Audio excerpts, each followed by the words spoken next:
Hello viewers, welcome to Sham's Home Delight. இன்னைக்கு நம்ம சேனல்ல பார்க்க போறது துளசி வெற்றிலை இட்லி மிளகாய் பொடி. இதுதாங்க பார்க்க போறோம். இது வந்து பாத்தீங்கன்னா இட்லிக்கும் வச்சுக்கலாம், சாதத்துக்கும் போட்டு சாப்பிடலாம். இட்லிக்குனா கொஞ்சம் கொரகொரன்னு அரைச்சுக்கலாம், சாதத்துக்குனா நல்ல மைய அரைச்சு பொடியா வச்சிட்டீங்கன்னா செக்ல ஆட்டின நல்லெண்ணெய் ஊற்றி சாப்பிட்றதுக்கு அமோகமா இருக்கும். இப்போ இதுக்கு தேவையான பொருட்கள்லாம் என்னன்னு பார்க்கலாம் வாங்க. வெத்தலை ஒரு 16 வெத்தலை, துளசி ஒரு கைப்பிடி. இது எல்லாத்தையுமே கழுவி நல்லா காய வச்சு எடுத்துக்கலாங்க. இப்போ இது எல்லாத்தையும் நான் கழுவி காய வச்சு எடுத்திருக்கேன். ஸோ இது அப்படியே சுருங்கிடுச்சு இப்போ எல்லாமே வெயிலில் காஞ்சு. அடுத்து பொடிக்கு தேவையான என்னென்ன இன்க்ரீடியன்ட் வேணும்னு பார்க்கலாம் வாங்க. கருப்பு எள்ளு 50 கிராம் எடுத்திருக்கேங்க, உளுந்து 50 கிராம், கடலைப்பருப்பு 50 கிராம், துவரம்பருப்பு 25 கிராம், பாசிப்பருப்பு 25 கிராம், மிளகு 1 டேபிள் ஸ்பூன், சீரகம் 1 டேபிள் ஸ்பூன், வரமிளகா உங்கள் காரத்துக்கு தகுந்த மாதிரி நீங்கள் எடுத்துக்கலாம். நான் ஒரு 12 எடுத்திருக்கேன், 16 கூட எடுக்கலாம். நீங்கள் காரம் அதிகமாக வேணும்னா இன்னும் எடுத்துக்கலாம். அப்புறம் பெருங்காயமும் உப்பும் எடுத்துக்கலாம். உப்பு தேவையான அளவு. இப்போ வாங்க அடுத்த ப்ராசஸ் பார்க்கலாம். இப்போ நம்ம இந்த பருப்பு வகைகளெல்லாம் நல்லா வறுத்து எடுத்துக்கலாம். நம்ம ஒன்றொன்னா ட்ரை ரோஸ்ட் பண்ணி எடுத்துக்கலாங்க.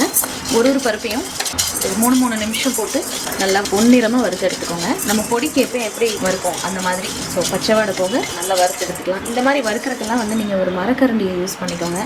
ஏன்னா ரொம்ப நேரம் இது வந்து நம்ம நின்று வறுக்கணும் அடுப்பில். நார்மல் ஸ்டீல் கரண்டினா உங்களுக்கு கைக்கு சூடேறும். ஸோ இந்த மாதிரி மரக்கரண்டி வச்சுக்கோங்க. இந்த மாதிரி வேலைகளுக்கு அடுப்பு வந்து சிம் டு மீடியம் வச்சுக்கோங்க. பாருங்கள், கரெக்டாக ஒரு 4 நிமிஷத்தில் நல்லா பொன்னிறமாக வறுப்பட்டுருச்சு. இப்போ இதை எடுத்துகிட்டு இதே மாதிரி மற்ற பருப்பு வகைகளையும் நம்ம வறுத்து எடுத்துக்கலாம். இப்போ அடுத்து உளுந்தம் பருப்பையும் போட்டு அதே மாதிரி வறுத்துக்கலாங்க.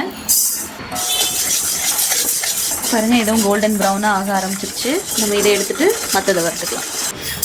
துவரம்பருப்பு, பாசிப்பருப்பு இது ரெண்டையும் ஒன்றா போட்டு வறுத்துக்கலாங்க. பாருங்கள், இதுவும் 3 நிமிஷத்துக்கு மேலே ஆயிடுச்சு. ஸோ இப்போ இன்னும் நல்லா வறுப்பட்டுருச்சு பொன்னிறமாக. எள்ளு, சீரகம், மிளகு இது 3ஐயும் போட்டு நல்லா வறுத்துக்கலாங்க. இதுவும் ஆச்சுங்க, 4 நிமிஷம் ஆச்சு. இப்போ இதையும் இறக்கிக்கலாம். இப்போ நம்ம எல்லாத்தையும் வறுத்து எடுத்துட்டோம். மீதி இருக்கிறது வரமிளகா மட்டும். நம்ம அடுப்பை அமுத்திட்டோம் இல்லையா, அந்த சட்டி சூடு இருக்குது பாருங்கள், அந்த சூட்லேயே இதையும் லைட்டாக வறுத்துக்கலாம். டக்குன்னு ஆகணுன்னா அடுப்பை பற்ற வச்சுக்கோங்க. ஆனால் மிளகா தீயாமல் பார்த்துக்கோங்க. பாருங்கள், அடுப்பை ஆஃப் பண்ணிவிட்டு நம்ம அப்படியே இதில் போட்டு வறுத்துட்டோம்.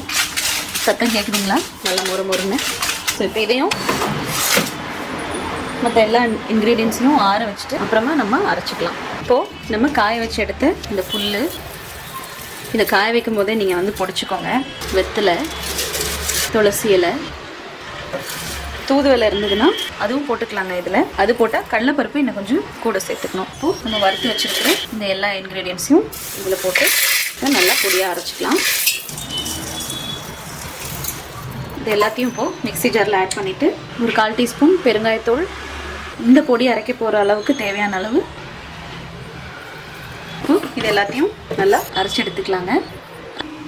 ஹலோ வியூவர்ஸ், பார்த்தீங்களா எவ்வளோ ஈஸியாக நம்ம வெத்தலை துளசி காரப்பொடி. ஸோ இந்த பொடி வந்து நீங்கள் இந்த மாதிரி கொஞ்சம் கொரகொரப்பாக அரைச்சி வச்சுக்கிட்டிங்கன்னா இது வந்து நீங்கள் இட்லிக்கு, தோசைக்கு அந்த மாதிரி செக்கில் ஆட்டின நல்லெண்ணெய் வச்சு நீங்கள் கலந்து சாப்பிட்லாம். இந்த மாதிரி கொஞ்சம் நல்லா மையாக அரைச்சிட்டிங்க அப்படின்னா இது வந்து சாதத்தில் அதே செக்கில் ஆட்டின நல்லெண்ணெயோ இல்லை நெய்யோ ஊற்றி சாப்பிட்றதுக்கு அருமையாக இருக்கும். இதை வந்து நீங்கள் சாதத்துக்கு போட்டு சாப்பிட்லாம். கருவேப்பிலை சாதம் செஞ்சீங்கன்னா அதில் போட்டு சாப்பிட்லாம். இதை நீங்களும் உங்கள் வீட்டில் ட்ரை பண்ணி பாருங்கள். இதில் நிறைய மருத்துவ குணம்லாம் இருக்குது. உங்களுக்கே தெரியும் வெத்தலையில் என்ன இருக்குது, நம்மளுக்கு எவ்வளோ நல்ல விஷயங்கள் இருக்குது. துளசிலையும் சரி, அருகம்புல்லையும் சரி. இந்த வீடியோ பிடிச்சிருந்ததுன்னா மறக்காமல் லைக் பண்ணுங்கள்.